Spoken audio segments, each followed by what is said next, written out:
Zvedák nahoře, francouzský křáp na něm, nervy dole.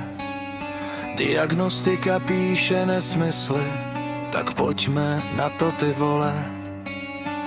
Pečot na place svítí víc než stromeček na Vánoce. Já mám v hlavě plán, jak do práce se dám. Citroen brečí, že chce nový software, nahraju update a pořád to nejede.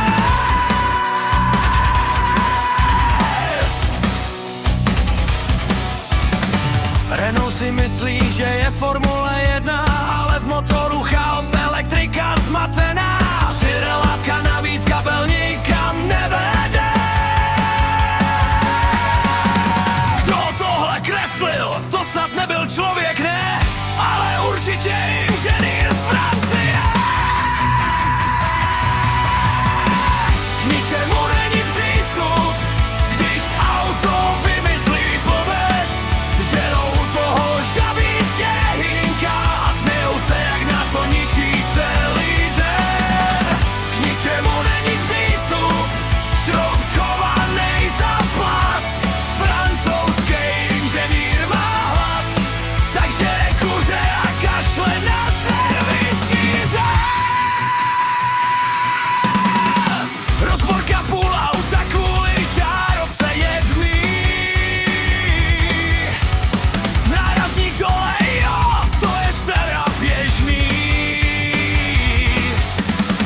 Plastik křehký jak ego konstruktéra.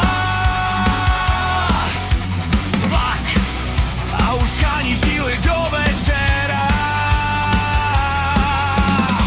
Diagnostika hlásí chybu, co neexistuje. Smažeší třikrát, ona se směje a vrací se. Francouzská logika, to není závada, to je vlastnost, kámo, tak se s tím smíř a makaj dál.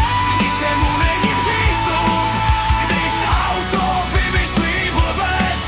Žerou u toho žabí štěhýnka a my tu chcípneme mezi olejem a stresem. K ničemu není přístup, všechno na ruby. Francouz chtěl design, ne servis, tak si to teď užij. Návod má 500 stran, ale to důležitý tam není. Jen varování, že když se dotkneš špatně, auto se urazí a už nikdy